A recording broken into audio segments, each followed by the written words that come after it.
نحمدہ و نصلی علی رسولہ الکریم وعلی آلہ وصحبہ اجمعین اما بعد فاعوذ باللہ من الشیطان الرجیم بسم اللہ الرحمن الرحیم۔ محترم ناظمہ اور معزز بہنوں، السلام علیکم ورحمۃ اللہ وبرکاتہ۔ علم عقل کی غذا ہے اور ذکر دلوں کی، نیک عمل اسی کا پھل اور نتیجہ ہے۔ علم جہد کے بغیر جھگڑے پیدا کرتا ہے اور جہد کے ساتھ دلوں کے اندر اور عمل اور خوف پیدا کرتا ہے۔ قرآن مجید سیکھنے کے لیے جو شخص گھر سے نکلا تو اللہ تعالیٰ اس کے لیے جنت کا راستہ آسان فرما دیتا ہے۔ قرآن مجید پڑھانے والے اللہ والے اور اس کے چنے ہوئے بندے ہوتے ہیں۔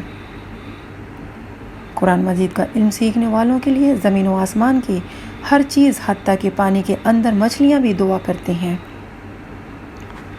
قرآن مجید کی باکثرت تلاوت کرنے والے لوگ قابل رشک ہیں۔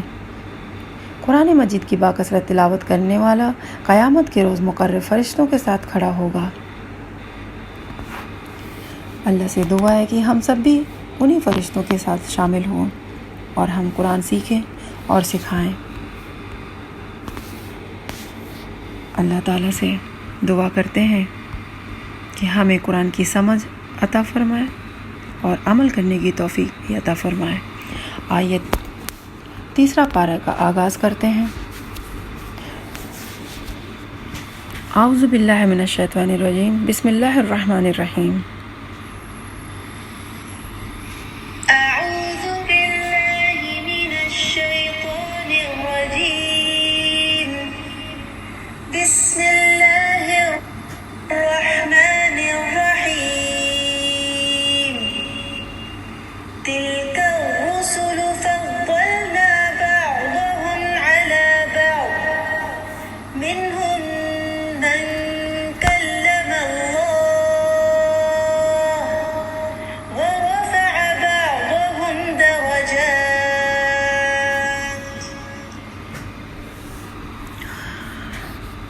شروع کرتی ہوں اللہ کے نام سے جو بڑا ہی مہربان نہایت رحم کرنے والا ہے۔ یہ رسول ہیں جن میں سے ہم نے بعض کو بعض پر فضیلت دی ہے۔ ان میں سے بعض وہ ہیں جن سے اللہ تعالیٰ نے بات چیت کی ہے اور بعض کے درجے بلند کیے ہیں، اور ہم نے عیسیٰ ابن مریم کو معجزات عطا فرمائے اور روح القدس سے ان کی تائید کی۔ اگر اللہ تعالیٰ چاہتا تو ان کے بعد والے اپنے پاس دلیلیں آ جانے کے بعد ہرگز آپس میں لڑائی بڑھائی نہ کرتے، لیکن ان لوگوں نے اختلاف کیا، ان میں سے بعض تو مومن ہوئے اور بعض کافر، اور اگر اللہ تعالیٰ چاہتا تو یہ آپس میں نہ لڑتے، لیکن اللہ تعالیٰ جو چاہتا ہے کرتا ہے۔ اے ایمان والو، جو ہم نے تمہیں دے رکھا ہے اس میں سے خرچ کرتے رہو، اس سے پہلے کہ وہ دن آ جائے میں نہ تجارت ہے نہ دوستی اور شفاعت اور کفر ہی ظلم ہے۔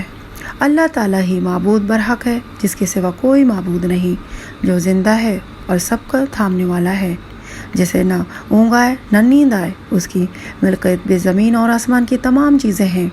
کون ہے جو اس کی اجازت کے بغیر اس کے سامنے شفاعت کر سکے؟ وہ جانتا ہے جو ان کے سامنے ہے اور جو ان کے پیچھے، اور وہ اس کے علم میں سے ہے۔ کسی چیز کا احاطہ نہیں کر سکتے مگر جتنا وہ چاہے۔ اس کی کرسی کی وسعت نے زمین و آسمان کو گھیر رکھا ہے، اور اللہ تعالیٰ ان کی حفاظت سے نہ تھکتا ہے اور نہ اکتاتا ہے۔ وہ تو بہت ہی بلند اور بہت بڑا ہے۔ دین کے بارے میں کوئی زبردستی نہیں، ہدایت ضلالت سے روشن ہو چکی ہے۔ اس لیے جو شخص اللہ تعالیٰ کے سوا دوسرے معبودوں کا انکار کر کے اللہ تعالیٰ پر ایمان لائے، اس نے مضبوط کڑی کو تھام لیا جو کبھی نہ ٹوٹے گا، اور اللہ تعالیٰ سننے والا جاننے والا ہے۔ ایمان لانے والوں کا کارساز اللہ تعالیٰ خود ہے۔ وہ انہیں اندھیروں سے روشنی کی طرف نکال لے جاتا ہے، اور کافروں کے لیے اولیاء شیاطین ہیں، وہ انہیں روشنی سے نکال کر اندھیروں کی طرف لے جاتے ہیں۔ یہ لوگ جہنمی ہیں جو ہمیشہ اسی میں پڑے رہیں گے۔ کیا تو نے اسے نہیں دیکھا جو سلطنت پا کر ابراہیم علیہ السلام سے اس کے رب کے بارے میں جھگڑ رہا تھا؟ جب ابراہیم علیہ السلام نے کہا کہ میرا رب میرا رب تو وہ ہے جو جلاتا ہے اور مارتا ہے۔ وہ کہنے لگا میں بھی جلاتا اور مارتا ہوں۔ ابراہیم علیہ السلام نے کہا اللہ تعالیٰ سورج کو مشرق کی طرف سے لے آتا ہے تو اسے مغرب کی جانب سے لے آ۔ اب تو وہ کافر بھوچکا سا رہ گیا اور اللہ تعالیٰ ظالموں کو ہدایت نہیں دیتا۔ یہ اس شخص کی مانندگی جس کا گزر اس بستی پر ہوا جو چھت کے بل اوندھی پڑی ہوئی تھی۔ وہ کہنے لگا اس کی موت کے بعد اللہ تعالیٰ اسے کس طرح زندہ کرے گا؟ تو اللہ تعالیٰ نے اسے مار دیا 100 سال کے لیے، پھر اسے اٹھایا، پوچھا کتنی مدت تجھ پر گزری؟ کہنے لگا 1 دن یا دن کا کچھ حصہ۔ فرمایا بلکہ تو 100 سال تک رہا، پھر اب تو اپنے کھانے پینے کو دیکھ کہ بالکل خراب نہیں ہوا، اور اپنے گدھے کو بھی دیکھ، ہم تجھے لوگوں کے لیے ایک نشانی بناتے ہیں، تو دیکھ کہ ہم ہڈیوں کو کس طرح اٹھاتے ہیں، پھر ان پر گوشت چڑھاتے ہیں۔ جب یہ سب ظاہر ہو چکا تو کہنے لگا میں جانتا ہوں کہ اللہ تعالیٰ ہر چیز پر قادر ہے۔ اور جب ابراہیم علیہ السلام نے کہا کہ اے میرے رب پروردگار مجھے دکھا تو مردوں کو کس طرح زندہ کرے گا؟ جناب باری تعالیٰ نے فرمایا کیا تمہیں ایمان نہیں؟ جو اب جواب دیا ایمان تو ہے لیکن میرے دل کی تسکین ہو جائے گی۔ فرمایا 4 پرندے لاؤ، ان کے ٹکڑے کر ڈالو، پھر ہر پہاڑ پر ان کا ایک ایک ٹکڑا رکھ دو، پھر انہیں پکارو، تمہارے پاس دوڑتے ہوئے آ جائیں گے، اور جان رکھو کہ اللہ تعالیٰ غالب حکمت والا ہے۔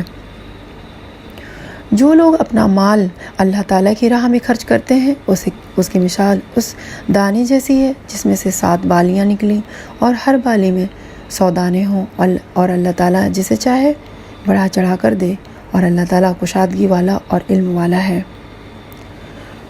جو لوگ اپنا مال اللہ کی راہ میں خرچ کرتے ہیں پھر اس کے بعد نہ تو احسان جتاتا ہے نہ ایذا دیتے ہیں، ان کا اجر ان کے رب کے پاس ہے، ان پر نہ تو کچھ خوف ہے اور نہ اداس ہوں گے۔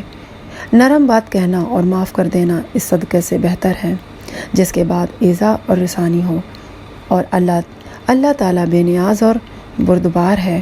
اے ایمان والو اپنی حیرات کو احساس جتا کر ایذا نہ پہنچاؤ۔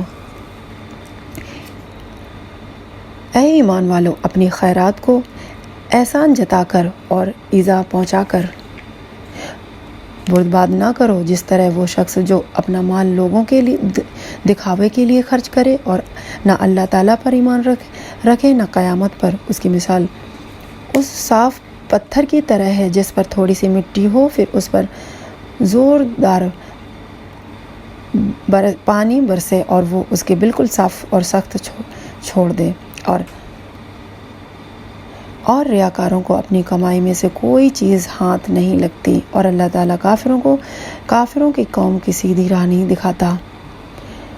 ان لوگوں کی مثال جو اپنا مال اللہ تعالیٰ کی رضامندی کی طالب میں دل کی خوشی اور یقین کے ساتھ خرچ کرتے ہیں، اس باغ جیسی ہے جو اونچی زمین پر ہو اور زوردار بارش ہو اس پر برسے اور اپنا پھل دگنا لا دے، اور اگر اس پر بارش نہ بھی برسے تو فوار ہی کافی ہے، اور اللہ تعالیٰ تمہارے کام دیکھ رہا ہے۔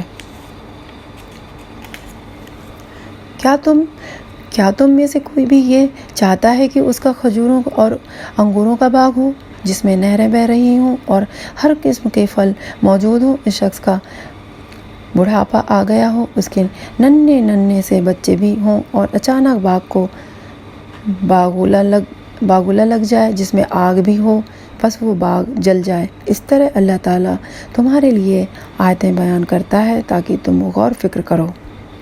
اے ایمان والو اپنی پاکیزہ کمائی میں سے اور زمین میں سے تمہارے لیے ہماری نکلی ہوئی چیزوں میں سے خرچ کرو، ان میں سے بری چیزوں کو خرچ کرنے کا قصد نہ کرنا جسے تم نہ خود لینے والے نہیں ہو، اور اگر آنکھ بند کر لو تو اور جان لو کہ اللہ تعالیٰ بے پرواہ اور خوبیاں والا ہے۔ شیطان تمہیں فقیری سے دھمکاتا ہے اور بے حیائی کا حکم دیتا ہے، اور اللہ تعالیٰ تم سے اپنی بخشش اور فضل کا وعدہ کرتا ہے۔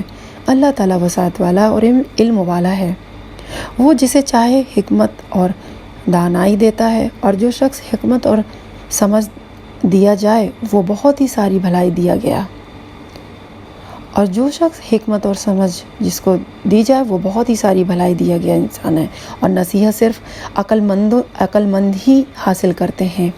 تم جتنا کچھ خرچ کرو، یعنی خیرات اور جو کچھ جز رومانوں سے اس اللہ تعالیٰ سے بخوبی جانتا ہے، اور ظالموں کا کوئی مددگار نہیں۔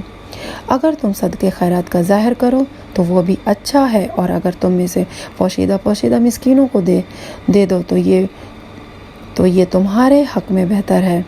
اللہ تعالیٰ تمہارے گناہوں کو مٹا دے گا، اور اللہ تعالیٰ تمہارے تمام اعمال کی خبر رکھنے والا ہے۔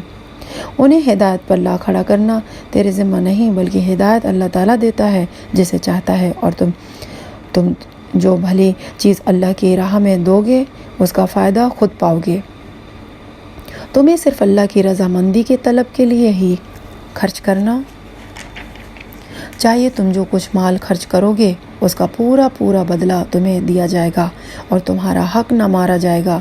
صدقات کے مستحق صرف وہ غربا ہیں جو اللہ کی راہ میں روک دیے گئے، جو ملک میں چل پھر نہیں سکتے۔ نادان لوگ ان کی بے سوالی کی وجہ سے انہیں مال در خیال کرتے ہیں۔ آپ ان کے چہرے دیکھ کر قیافہ سے انہیں پہچان لیں گے، اور ان لوگوں سے چمٹ کر سوال نہیں کرتے۔ تم جو کچھ مال خرچ کرو تو وہ اللہ تعالیٰ اس کا جاننے والا ہے۔ جو لوگ اپنے مالوں کی رات دن چھپے کھلے خرچ کرتے ہیں، ان کے لیے ان کے رب تعالیٰ کے پاس سے اجر ہے، اور نہ انہیں خوف ہوگا اور نہ وہ غمگین ہوں گے۔ سود خور لوگ نہ کھڑے ہوں گے مگر اسی طرح جس طرح وہ کھڑا ہوتا ہے جسے شیطان چھو کر خفتی بنا دے، یہ اس لیے کہ یہ کہا کرتے تھے کہ تجارت بھی سود ہی کی طرح ہے، حالانکہ اللہ تعالیٰ نے تجارت کو حلال کیا اور سود کو حرام۔ جو شخص اپنے پاس آئی ہوئی اللہ تعالیٰ کی نصیحت سن کر رک گیا، اس کے لیے وہ ہے جو گزرا، اس کا معاملہ اللہ تعالیٰ کی طرف ہے، اور جو پھر دوبارہ حرام کی طرف لوٹا وہ جہنمی ہے۔ ایسے لوگ ہمیشہ ہی اس میں رہیں گے۔ اللہ تعالیٰ سود کو مٹاتا ہے اور صدقہ کو بڑھاتا ہے، اور اللہ تعالیٰ کسی ناشکرے اور گناہگار سے محبت نہیں کرتا۔ بے شک جو لوگ ایمان کے ساتھ سنت کے مطابق نیک کام کرتے ہیں، نمازوں کو قائم کرتے ہیں اور زکوٰۃ ادا کرتے ہیں، ان کا اجر ان کے رب تعالیٰ کے پاس ہے۔ ان پر نہ تو کوئی خوف ہے اور نہ ہی اداسی اور غم ہے۔ اے ایمان والو، اللہ تعالیٰ سے ڈرو، اور جو سود باقی رہ گیا ہے وہ چھوڑ دو اگر تم سچ مچ ایمان والے ہو، اور اگر ایسا نہیں کرتے تو اللہ تعالیٰ سے اس کے رسول سے لڑنے کے لیے تیار ہو جاؤ۔ ہاں، اگر تم توبہ کر لو تو تمہارا اصل مال تمہاری ہی، نہ تم ظلم کرو نہ تم پر ظلم کیا جائے گا، اور اگر کوئی تنگی والا ہو تو اسے آسانی تک مہلت دینی چاہیے، اور صدقہ کرو تو تمہارے لیے بہت ہی بہتر ہے اگر تم میں علم ہو۔ اور اس دن سے ڈرو جس میں تم سب اللہ تعالیٰ کی طرف لوٹائے جاؤ گے، اور ہر شخص کو اس کے اعمال کا پورا بدلہ دیا جائے گا، اور ان پر ظلم نہیں کیا جائے گا۔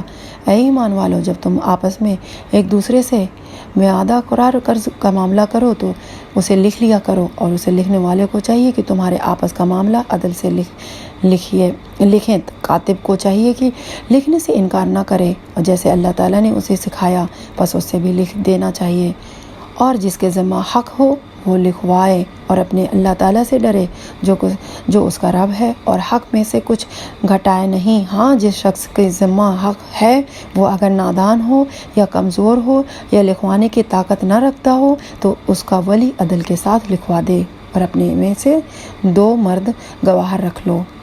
اگر 2 مرد نہ ہوں تو 1 مرد 2 عورتیں جنہیں تم گواہوں میں سے پسند کر لو، تاکہ ایک ہی بھول چوک ہو تو دوسری یاد دلا دے۔ اور گواہوں کی چاہیے کہ وہ جب بلائے جائیں تو ان کا وہ انکار نہ کرے اور قرض کو جس کی مدت مقرر ہے خواہ چھوٹا ہو یا بڑا ہو لکھنے میں کاہلی نہ کرو۔ اللہ تعالیٰ کے نزدیک یہ بات بہت انصاف والی ہے اور گواہی کو بھی درست رکھنے والی اور شک و شبہ سے بھی زیادہ بچانے والی ہے۔ ہاں یہ اور بات ہے کہ وہ معاملہ نقد تجارت کی شکل میں ہو جو آپس میں تم لین دین کر رہے ہو تو تم پر اس کے نہ لکھنے میں کوئی گناہ نہیں۔ خرید و فروخت کے وقت بھی گواہ مقرر کر لیا کرو اور یاد رکھو کہ نہ تو لکھنے والے کے نقصان پہنچانا جائے اور یاد رکھو کہ نہ تو لکھنے والے کو نقصان پہنچایا جائے نہ گواہ کو، اور اگر تم یہ کرو تو یہ تمہاری کھلی نافرمانی ہے۔ اللہ تعالیٰ سے ڈرو، اللہ تمہیں تعلیم دے رہا ہے اور اللہ تعالیٰ ہر چیز کو خوب جاننے والا ہے۔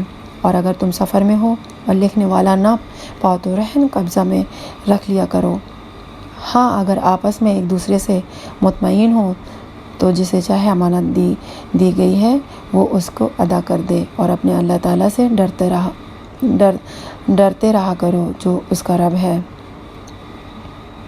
گواہی کو نہ چھپاؤ اور جو اسے چھپا لے وہ گنہگار والا ہے۔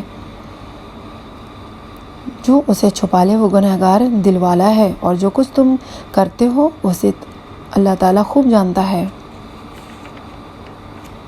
آسمانوں اور زمین کی ہر چیز اللہ تعالیٰ کی ہے، اللہ تعالیٰ کی ملکیت ہے۔ تمہارے دلوں میں جو کچھ ہے اسے تم ظاہر کرو یا چھپاؤ، اللہ تعالیٰ اس کا حساب تم سے لے لے گا۔ پھر جسے چاہے بخشے اور جسے چاہے سزا دے، اور اللہ تعالیٰ ہر چیز پر قادر ہے۔ رسول ایمان لایا اس چیز پر جو اس کی طرف اللہ تعالیٰ کی جانب سے اتری، اور مومن بھی ایمان لائے۔ یہ سب اللہ تعالیٰ اور اس کے فرشتوں پر اور اس کے کتابوں پر اور اس کے رسولوں پر ایمان لائے۔ اس کے رسولوں میں سے کسی میں ہم تفریق نہیں کرتے۔ انہوں نے کہہ دیا کہ ہم نے سنا اور اطاعت کی، ہم تیری ہی بخشش طلب کرتے ہیں اے ہمارے رب، اور ہمیں تیری ہی طرف لوٹنا ہے۔ اللہ تعالیٰ کسی جان کو اس کی طاقت سے زیادہ تکلیف نہیں دیتا۔ جو نیکی وہ کرے وہ اس کے لیے، اور جو وہ برائی کرے وہ اس کے لیے۔ اللہ تعالیٰ کسی جان کو اس کی طاقت سے زیادہ تکلیف نہیں دیتا۔ جو نیکی وہ کرے وہ اس کے لیے، اور جو برائی وہ کرے اس پر ہے۔ اے ہمارے رب، اگر ہم بھول گئے ہوں یا خطا کی ہو تو ہمیں نہ پکڑنا۔ اے ہمارے رب، ہم پر وہ بوجھ نہ ڈالو جو ہم سے پہلے لوگوں پر ڈالا تھا۔ اے ہمارے رب، ہم پر وہ بوجھ نہ ڈال جس کی ہمیں طاقت نہ ہو، اور ہم سے درگزر فرما اور ہمیں بخش دے اور ہم پر رحم کر۔ تو ہی ہمارا مالک ہے، ہمیں کافروں کی قوم پر غلبہ عطا فرما۔ آمین۔ سورۃ آل عمران۔